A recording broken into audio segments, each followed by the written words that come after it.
Hello everyone, olala, kumusta ka mo? Nahagbong akong stop toy.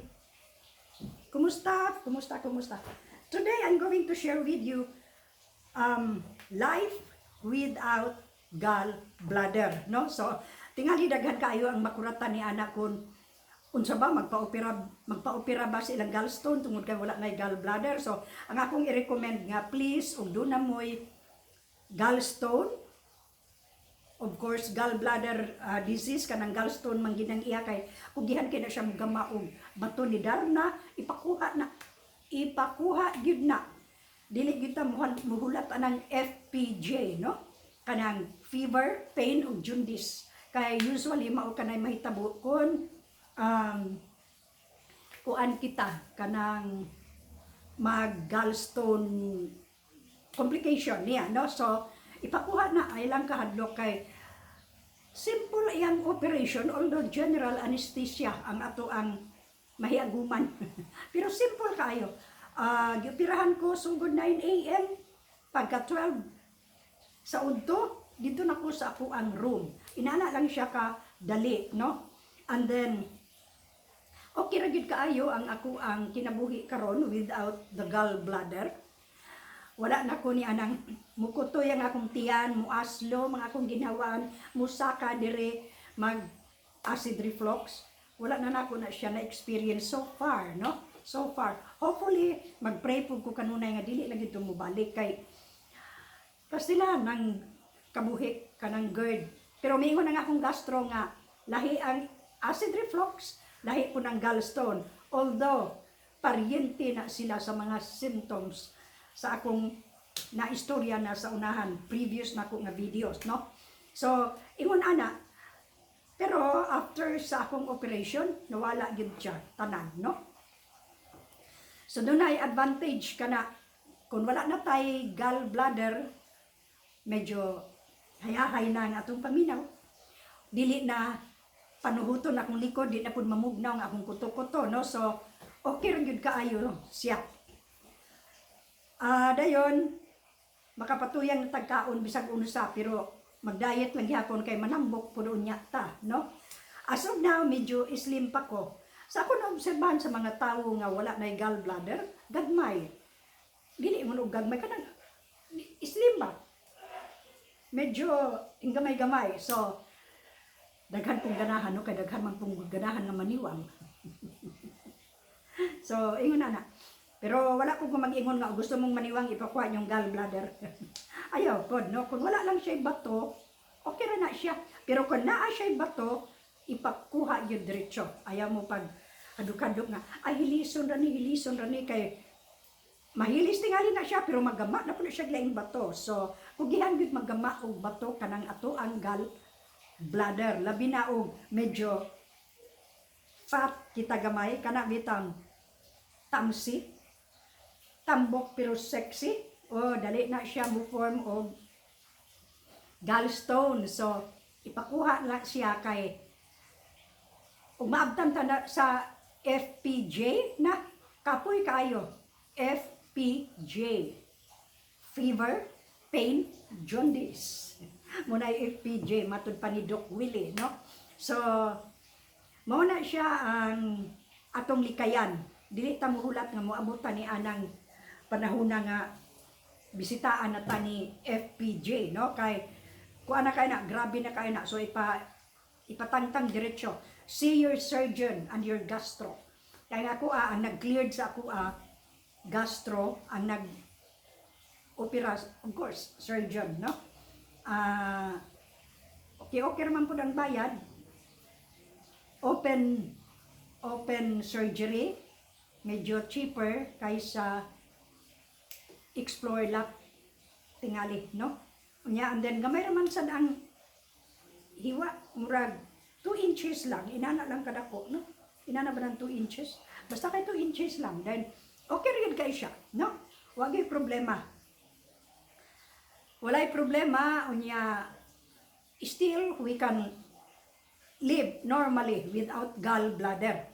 Makakauna ta bisag unsa, pero bantayanan lagi kay ug magpatuyang tagkaon, mangita dayon ta og toilet. mangita tag toilet kay mo resulta na yon ang atong gikaon, no? Tungod kay diretso maguna siya sa small intestine, tungod kay wala nay mo kana bang unsa na, wala nay mo hilis sa atong gikaon, wala nay bile, wala nay apdo ba. So ang liver medyo mutabang ra pud siya gamay, pero lahi ra pud og dunay gallbladder kay dali ra pud to siya kaayo. Pero kung magama na siyang bato, ipakuha na lang gid na nato, no? So take it from me, okay ra gid kaayo ang akong kinabuhi, gani inyong makita nga physically weak you've gone, no? Kay PWD nya suffering from nag-fracture nga akong leg, dayon na ako enlargement of the heart, dayon na pa ko'y tinnitus, na pa ko'y ang akong maglisod pa ko og sa atong pananaw, no? Doon na ko'y problema. But then nakaya na ko gi-remove ang akong gallbladder o gioperahan po ang akong tiil nga na-fractured 3 years ago, no? So muna at 66 muna nga akong kinabuhi.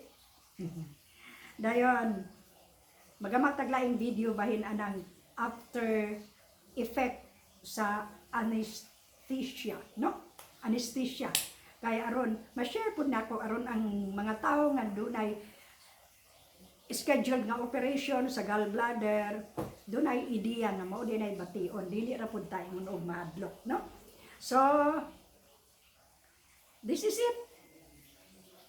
Happy kaya akong life karon because wala na ko sa acid reflux. Dayon I am free from acid reflux nga nahimo kong binilanggo anang sakita for over 10 years sa akong kinabuhi. Gagwantag ko anang acid reflux. Pero karon I'm free. Wala na ko ana. So God forbid nga dili na pud mobalik akong acid reflux tungod kay ingon pa ni sa akong gastro lahi ang acid reflux, lahi ang gallstone, pero pareho-pareho ra sila og mga timailhan. Gani para nako murag related man sila. Pariente ra gyud sila.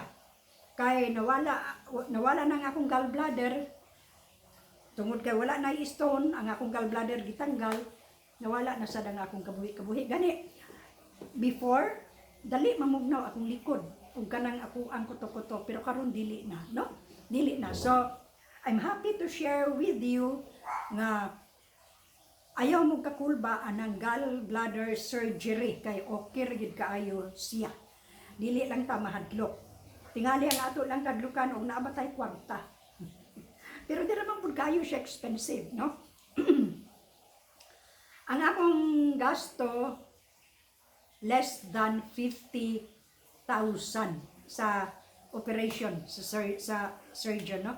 Less than 50, lower than that. Before ko nagpa-opera, ang akong gasto laboratory, mga unsay ngalan ani kana bitong mga ultrasound, murag mga 10,000 kapin, no? So sa hospital bill, private ang akong room, less than 5,000. Kuan ra kadlaw? Thursday, Friday, Saturday, Sunday, Monday, 5 days. 5 days. Kay 2 days ana lamingon man ta, no? Lamingon ta, and then ug wala tong 2 days nga laming, 3 days ra gid ta sa ospital. Then pagka ikaw pa discharge. So mo lang to ang akong sharing kaninyo. Do not be afraid kung moingon ang doktor nga gallbladder removal or surgery, kay okay ra gyud kaayo, no? Although general anesthesia ang i-apply sa atoa, no? So next vlog ako mong sultihan og unsay mga after effects sa general anesthesia. So have a good and godly day, everyone. Please remember, man shall not live by bread alone, but by every word that proceeds out from the mouth of God. So, kapit lang. Huwag kang bibitiw. So, pray without ceasing kay ang Ginoo malipayon gyud nga maminaw sa ato ang mga prayers, no? And then siya lang gyud tanan ang atong dangpon. So again, thank you so much for watching. Thank you so much ako mga subscribers, ako mga viewers, mga likers, ang mga commentators, no? Commentator day ang term ana dili ng commenter or whatever, no? So mo lang to hangtod sa sunod. Bye-bye natong tanan. I love you all and please remember Jesus cares for you and me. Salamat kayo.